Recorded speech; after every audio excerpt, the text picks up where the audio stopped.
Eu aqui hoje com vocês para ter uma conversa com um convidado que eu acho uma conversa necessária e um convidado muito querido. Nós vamos falar sobre o sono. Vocês sabem que no meu podcast, no meu trabalho aqui no Instagram e no YouTube, eu tenho me dedicado muito para falar sobre temas que têm uma relevância para prevenir o adoecimento e também já mitigar o adoecimento quando ele já se instalou em nós. E nada mais importante do que falar sobre o sono. Então, se a gente tivesse que fazer uma lista com 5 elementos que mostrem a importância do sono, eu seguramente incluiria o sono reparador, o sono bom, ele é essencial para melhorar a memória e o humor, ele é essencial para fazer reparos nos nossos neurônios e no corpo em geral. Um sono reparador diminui o risco de doenças cardiovasculares, porque ele diminui o estresse e faz uma regulação hormonal profunda.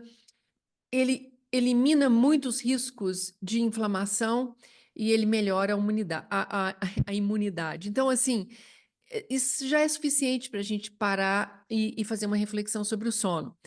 Se vocês pensarem que, por exemplo, crianças e bebês precisam quase que o dobro de horas de sono do que um adulto, e por que eles precisam disso? Justamente porque eles estão em crescimento, e é importante entender o tanto que o sono faz a diferença nesse processo, nesse período. Mas nós, seres humanos, continuamos adultos, continuamos em crescimento, nós continuamos necessitando desse sono reparador. Então, o tema de hoje tem a ver com esse trabalho do sono e ele tem a ver também, ele é extraído dentro do Kundalini Yoga. O Kundalini Yoga, as primeiras publicações do Kundalini Yoga com práticas de yoga para o sono foram no final dos anos 60 do século passado. Então, isso tem uma importância muito grande para o Kundalini Yoga e é por isso que eu convido para conversar com a gente o Divanpreet Singh hoje. Ele acabou de fazer o seu mestrado na Faculdade de Medicina, está saindo de lá com um trabalho muito especial, porque foi o que ele testou, um arsenal, um recurso do Kundalini Yoga aplicado à melhoria do sono. Então, bem-vindo, Divanpreet, eu agradeço você ter aceitado o meu convite. Eu queria te passar a palavra para dar um alô aqui para todos os queridos e queridas que nos assistem. Agradeço, Guru Sangat. Para mim é um prazer estar falando sobre esse trabalho tão importante para a comunidade do yoga como um todo, do Kundalini Yoga e também das práticas integrativas, né, hoje agregadas à medicina e que permitem o estudo dessas sabedorias, por assim dizer, originárias, né, para hoje dar resposta mesmo aos, aos adoecimentos, né, que estão cada vez mais alastrando socialmente. E a insônia é um deles. A prevalência no Brasil é muito grande. Então, é um prazer estar com você aqui para conversar sobre esse trabalho. Obrigada, obrigada demais. Eu queria que você, para a gente começar essa troca, que você falasse um pouco sobre a sua formação e o que que te motivou ao mestrado na Faculdade de Medicina, trabalhando justamente com a meditação e a qualidade do sono. Perfeito. Eu fiz licenciatura em música e durante muito tempo eu atuei na educação. E então em um dado momento, quando eu fiz a minha formação de Kundalini Yoga, eu fiz também uma especialização em neurociência aplicada à educação, né? E então desde esse momento, que foi ali em 2012, 2011, eu tive uma grande curiosidade em entender melhor o campo das pesquisas científicas sobre yoga e meditação. Mas eu não sabia como estudar isso, assim, em qual área seria, de que forma. Foi quando, então, nós tivemos em 2018 a visita de um professor, que é o Satbir Singh, professor de divisão de sono de Harvard, na Faculdade de Medicina da UFMG, e ele deu uma palestra lá, e a partir dessa palestra ele nos propôs de fazermos uma pesquisa no Brasil com essa técnica do Shabad Kriya. Então, eu tive o apoio da ABAC, de grandes amigos, e dentre eles o professor Rubens Tavares, que é um professor da Faculdade de Medicina, que fez então o convite para começarmos, né, iniciarmos esse estudo. E logo em seguida eu comecei então a coordenar também o projeto de extensão de Kundalini Yoga na UFMG. E dentro do projeto de extensão, eu percebi o quanto as pessoas também se queixavam, né, de problemas com sono, em grande parte ligados ao adoecimento mental. Então, isso tudo me motivou, assim, trouxe, uma motivação para poder estudar a meditação ligada a esses distúrbios, né?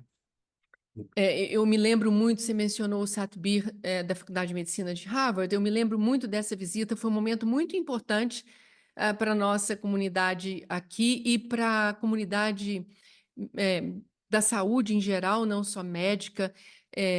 Eu acho que o Satbir é um pioneiro desse trabalho da medicina do sono e já há anos, quer dizer, a história do sono da insônia ou do sono não reparador não é algo assim novo que nasce com o grau de estresse de hoje. Tanto é que o Satbir já estuda isso em Harvard há algumas décadas. Mas hoje isso ganhou uma proporção muito grande porque nós estamos vivendo tempos muito complexos, muito dilaceradores e é quase que, se a gente não fizer nada, é quase que de se esperar que a gente passe um dia muito aflito, com muito trabalho, sem nenhum tempo para o descanso, para a contemplação, é muito quase que natural esperar que à noite a gente vá ter uma péssima noite de sono. Quando não é, por exemplo, as pessoas tomarem remédio ou de alguma maneira se narcotizarem para poder dormir. Então, eu acho muito importante o seu trabalho, sabe? Eu tive a honra e a oportunidade de acompanhar de perto, e aí eu queria já te perguntar algo mais direcionado à sua pesquisa, porque eu não sei se as pessoas que estão nos ouvindo compreendem, eu acho que eu vou ressaltar o seu trabalho na Faculdade de Medicina, porque é, é uma das primeiras faculdades, a primeira experiência ah, é a segunda experiência de a gente trabalhar yoga e meditação dentro de uma faculdade de medicina que é tão tradicional. Uma delas acontece em São Paulo, né, no Hospital Sírio-Libanês e na USP com o nosso querido amigo Yacubian, Rodrigo Yacubian, e na primeira década do ano 2000, eu fui pelo menos umas 4 vezes na USP, na Faculdade de Medicina, tratar sobre isso, tratar dos temas do estilo de vida. E você ter dito que começou antes do seu mestrado, você coordenou um programa de extensão de Kundalini Yoga dentro e para a Faculdade de Medicina, é algo assim notável. Eu queria que você falasse, antes de eu te fazer a pergunta do sono, eu queria que você falasse um pouquinho para mim de como foi isso. Eu acho que esse projeto ainda existe, né? Ele ainda acontece. Sim, o projeto então iniciou em 2018 e naquela época nós tínhamos um foco específico dentro da Faculdade de Medicina com estudantes, graduandos de medicina e também residentes. E esse projeto ele foi tão relevante que ele então ampliou suas atividades para a Faculdade de Educação e posteriormente para a Faculdade de Educação Física, na qual até hoje a professora Maria Cristina Rosa, ela coordena esse projeto junto comigo, institucionalmente. E aí, por motivos técnicos, por logística, esse projeto, então, deixou de existir na Faculdade de Medicina e hoje ele está ligado, nós estamos falando aí vai para o sexto ano, né? Ligado Uhum. à Faculdade de Educação Física. Então, são muitas pessoas atendidas é, de forma gratuita dentro da UFMG e uma procura grande, não só de servidores, professores, alunos, mas da comunidade também externa à UFMG. E nós temos uma Aham. equipe, né, de 10 professores que também apoiam esse projeto dando aula e professores formados, né, na ABAC, professores com certificação, um trabalho bem sério e bem importante e relevante, tanto dentro da universidade quanto fora também. Então, a gente é um trabalho realmente grande e muito bonito. Com certeza, né? Assim, eu acho que traz um pouco de esperança quando a gente vê dentro da Faculdade de Medicina e para a comunidade acadêmica, de um modo geral, um trabalho desse acontecendo. Por mais que seja delicioso falar sobre isso, a gente poderia conversar muito tempo sobre isso. Eu quero voltar ao seu trabalho de pesquisa. Queria que você contasse um pouquinho como que a sua pesquisa foi feita, como se você realmente quisesse nos mostrar a lógica de um processo de pesquisa. Eu não sei se todos aqui que nos escutam ou veem sabem, mas é muito importante o desenho de uma pesquisa, porque dependendo do desenho, a pesquisa não vale nada. Os resultados obtidos são pouquíssimo confiáveis. Então, há um esmero, há um cuidado muito grande no desenho dessa pesquisa. Eu queria que você me contasse como é que seu trabalho se estruturou. Bom, quando eu comecei a fazer esse estudo, né, eu vi, assim, quando eu comentava com as pessoas, uma surpresa das pessoas quando eu falava, não, eu estou estudando meditação dentro da faculdade de medicina, né? E aí eu ficava assim, aí eu falava, não, é a meditação que eu estudo, é para qualidade do sono, é para insônia. Aí eu sentia as pessoas um pouco mais confortadas, sabe? Elas falavam, ah, entendi, meditação relaxa, né? Deve ser boa mesmo para insônia. E, enfim, eu acho que é importante dizer que a meditação e o yoga hoje são campos de estudos dentro das faculdades de medicina, né? Tanto pela grande procura das pessoas a esse tipo de prática e tratamento complementar, como também pelo grande número de evidências científicas, seus benefícios na promoção da saúde. Porém, exige-se hoje um grande rigor metodológico para se confirmar pelos meios acadêmicos a efetividade de uma prática meditativa, assim como qualquer outro tratamento, né? Então, a prática hoje, ou a metodologia hoje mais efetiva, mais eficaz, é chamada de ensaio clínico randomizado. E nós trabalhamos com essa metodologia no nosso estudo. Então, é uma metodologia quantitativa, ou seja, trabalha especificamente com números, tem um desenho que se tenta controlar ao máximo a influência de variáveis externas no desenvolvimento e no resultado da pesquisa. Os participantes eles são randomizados aleatoriamente, não há escolha, e isso é feito entre dois grupos, onde esses grupos têm que ter praticamente as mesmas características ali para se começar um ensaio clínico randomizado. Então, um grupo testa, no caso, né, a meditação, o outro é um grupo ativo, controle, que faz uma outra atividade. No nosso caso, foi a leitura relaxante. E então, analisa-se o efeito do tratamento tanto dentro desses grupos, qual foi a efetividade ali dentro dos grupos, como entre os grupos também, com ali uma probabilidade estatística muito pequena de erro nos resultados. Então, é de fato uma metodologia rigorosa. A amostra também tem que ser significativa de pessoas. Nós fizemos esse trabalho, nós triamos quase 1.200 pessoas e chegamos nós trabalhamos com quase 180 pessoas, então é um trabalho que tem um rigor mesmo dentro dos Aham. ensaios randomizados.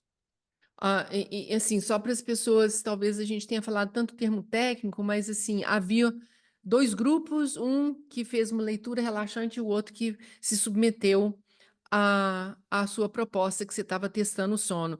E nisso, quando a gente fala de testar a qualidade do sono, eu sei que a gente pode falar, estamos falando aqui de dezenas de variáveis, né? Assim, são muitos elementos que você pode trazer para a investigação para você testar. No caso do seu projeto, do seu trabalho de pesquisa, qual foi o elemento essencial relacionado ao sono que você investigou e por que que você escolheu assim? Bom, nós investigamos o sono em todos os parâmetros principais. Então, a dificuldade de iniciar o sono, de manter o sono, de despertar de manhã cedo, antes do esperado, e também associado a prejuízos diurnos, como fadiga, alterações no humor, cognição. E nós fizemos isso com 3 escalas principais do sono. Então, nós fizemos com o Diário do Sono, com uma outra escala chamada Pittsburgh e o Índice de Gravidade de Insônia. Eu defendi o mestrado com índice de gravidade de insônia pelo tempo que eu tinha para fazer esse estudo, mas nós ainda vamos aprofundar em todos esses parâmetros principais do sono, agora com possíveis publicações. E também com escalas, por exemplo, de saúde mental, de estresse, de qualidade de vida, de espiritualidade, enfim. Eu vejo que há dentro hoje do campo do estudo do sono uma grande importância em fazer medidas em diferentes tempos, né, como a gente fez nesse estudo, medindo, por exemplo, o sono da pessoa em um mês. Como foi o seu Uhum. sono? O sono da pessoa em 15 dias, como foi o seu sono? Mas também tem um acompanhamento diário, né? Como nós fizemos com o diário do sono. Então, os parâmetros e os resultados que nós temos agora e teremos no futuro, ainda com essas publicações, vão dar uma indicação muito ampla sobre esses parâmetros principais, né, que eu falei: iniciar o sono, manter o sono, despertar muito cedo na manhã, com prejuízos diurnos, né?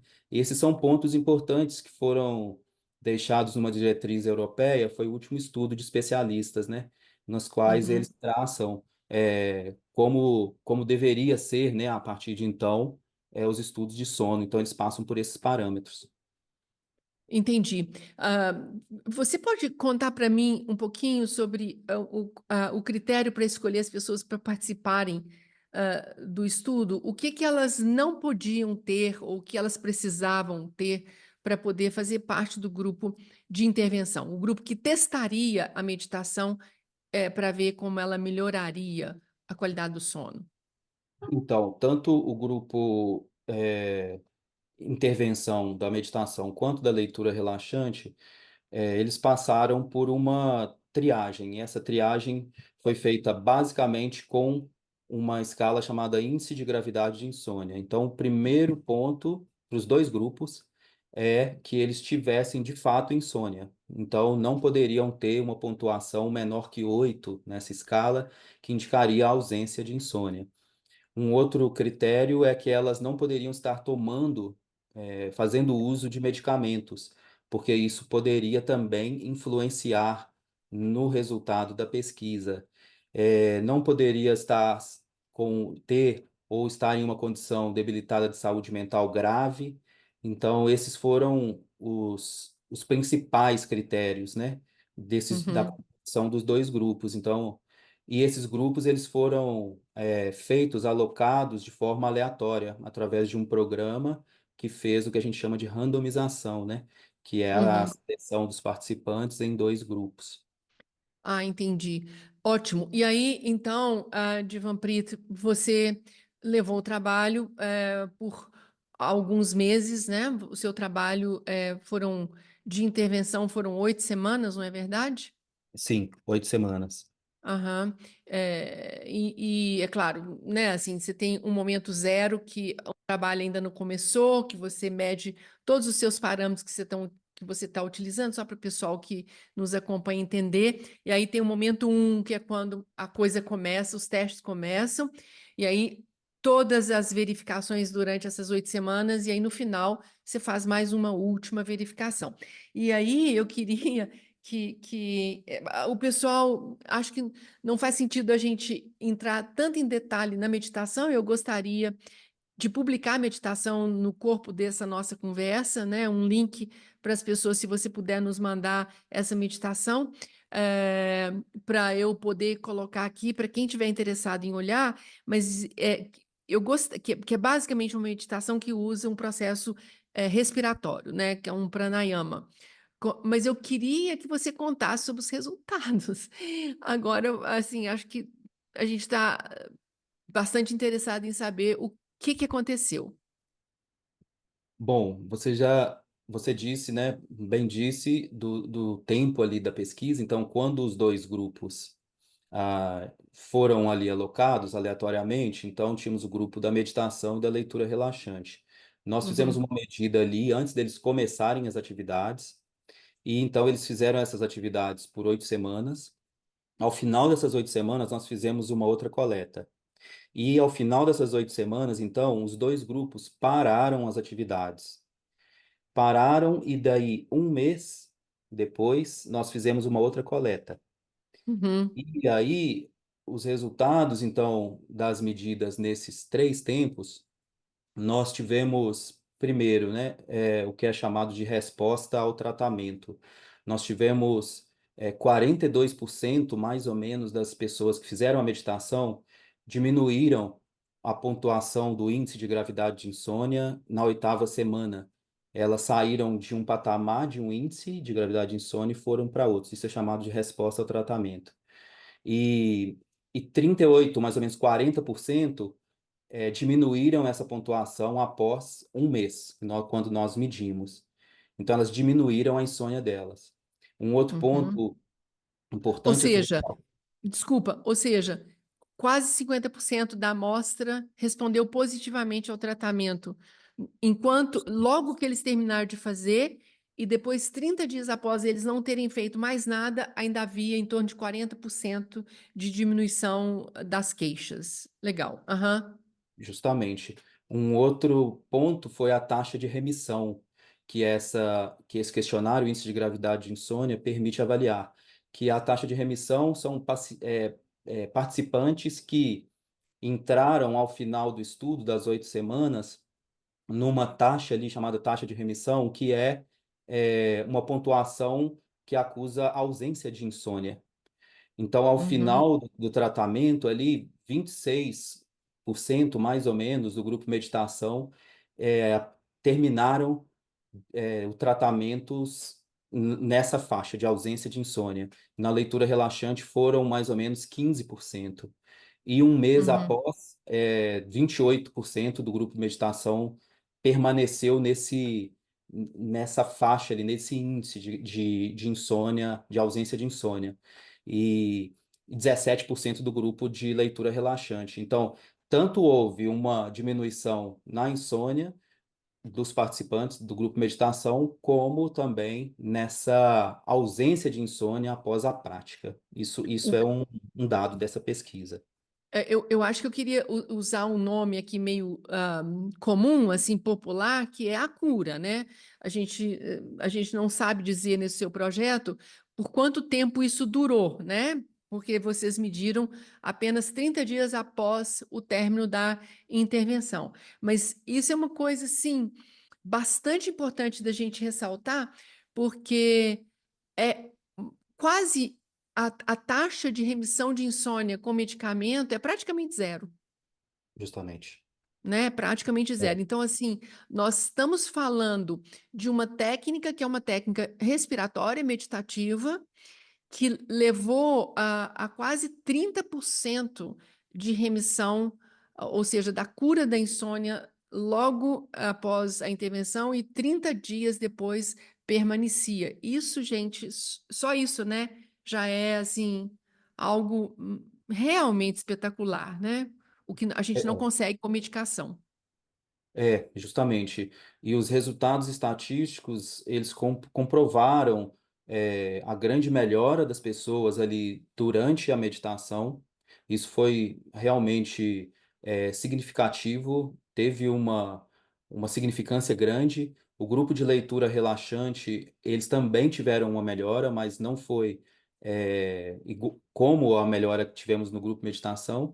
E esse outro dado que foi muito relevante, talvez o achado mais importante desse trabalho, que foi que o grupo da meditação, ele teve uma melhora grande durante o tratamento, mas quando eles pararam de fazer a atividade, um mês depois, a insônia ainda estava em queda. Quando nós verificamos no gráfico, isso fica claro a insônia depois que o grupo Leitura Relaxante quando eles pararam aquela atividade, a insônia então volta a subir um mês depois. Então, nós colocamos a possibilidade, baseado, claro, na literatura, de um efeito prolongado dessa prática e também a hipótese de que a prática regular pode, de fato, gerar um efeito no que hoje é chamado, né, de plasticidade cerebral ou neuroplasticidade, né, de estudos de meditação que já vem sendo feito há alguns anos, né? E isso foi um resultado de fato muito relevante para a pesquisa, né? E eu lembro que o orientador ficou assim, mas como esse efeito, né? Que efeito que é esse? Porque isso fica Uhum. muito claro nesses resultados, né? E isso nos remete, por exemplo, nós que somos do Kundalini Yoga, treinados no Kundalini Yoga, né, nós sabemos que as nossas práticas de Kundalini Yoga, tradicionalmente, elas acontecem uma vez por semana e a gente diz que aqueles efeitos perduram por dias, né? E tá aí, né? De fato. Então, as pessoas que praticaram todos os dias essa meditação chegaram ao final da intervenção ou completamente curados, numa taxa de 30%, e aqueles que não estavam completamente curados, que chegou a 40%, 40 e poucos por cento, continuaram diminuindo a insônia. Então, assim, é, se as pessoas que têm essa insônia pudessem fazer uso disso pontualmente, na sua uma vez, até uma vez por semana, seguramente elas teriam um benefício no elemento que você tão bem chama de neuroplasticidade, né? É, você saberia, na sua perspectiva do seu trabalho, você tem alguma, existe alguma contraindicação para a prática dessa meditação? Alguma contraindicação? Eu acredito que não. Eu vejo que, assim, isso falando como pesquisador, né? Eu vejo que é necessário que as pessoas entendam melhor o que é meditação, sabe? Eu lidei Uhum, com isso, né? Porque esse público que participou desse estudo é um público que nunca tinha feito uma prática como essa, em grande parte as pessoas nunca tinham meditado, né? Então, eu vejo que é necessário para as pessoas entenderem melhor o que é meditação. Por exemplo, que nem toda meditação é igual, né? Quando eu me deparei com a literatura, eu vi e excluí muitos estudos na minha revisão bibliográfica de artigos que falavam só meditação, mas não tinha nem a descrição da técnica. Então, como se uhum. meditação fosse, né, tudo fosse igual. Nós temos Fechar os olhos, né?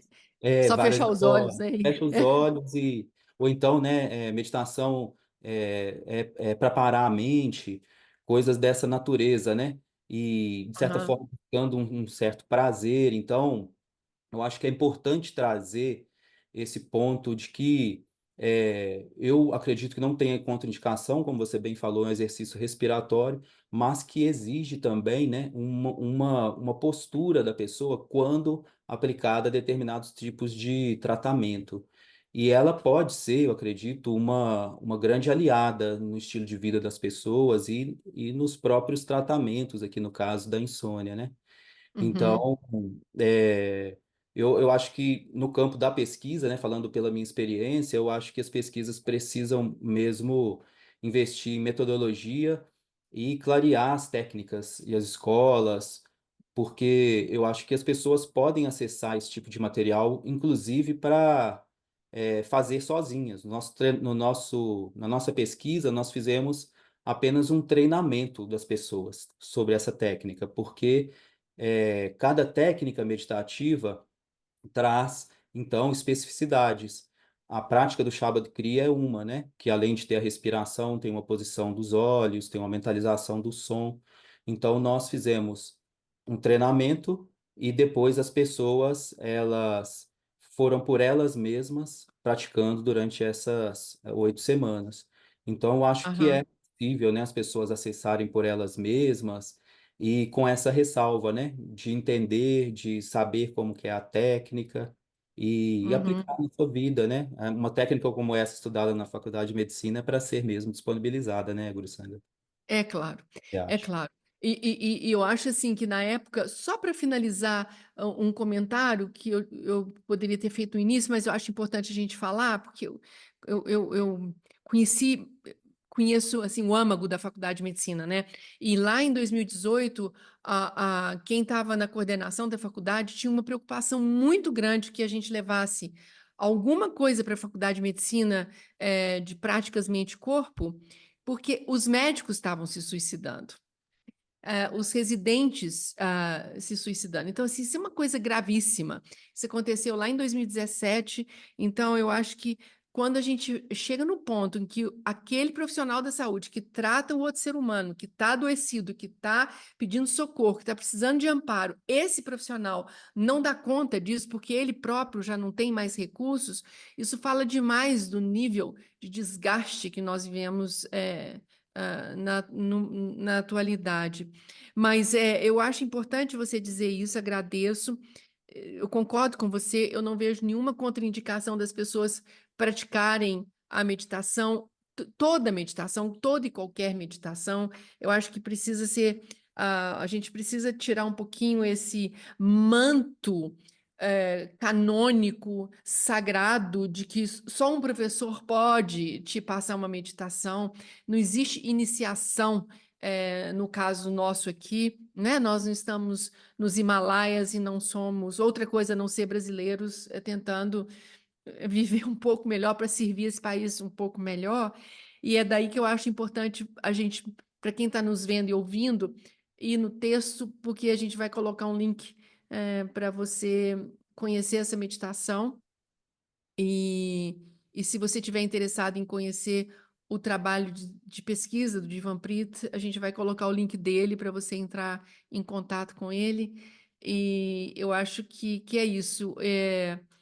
Eu tive um grande prazer em estar envolvida com você no seu trabalho e eu acho que a gente precisa falar mais essas coisas em meio social para esses recursos tão simples ficarem mais disponíveis. Afinal de contas, é uma prática relativamente simples. No Kundalini Yoga, a gente tem coisas, meditações muito complexas. Essa é simples demais e com o poder de, inclusive, criar uma remissão, uma cura da insônia.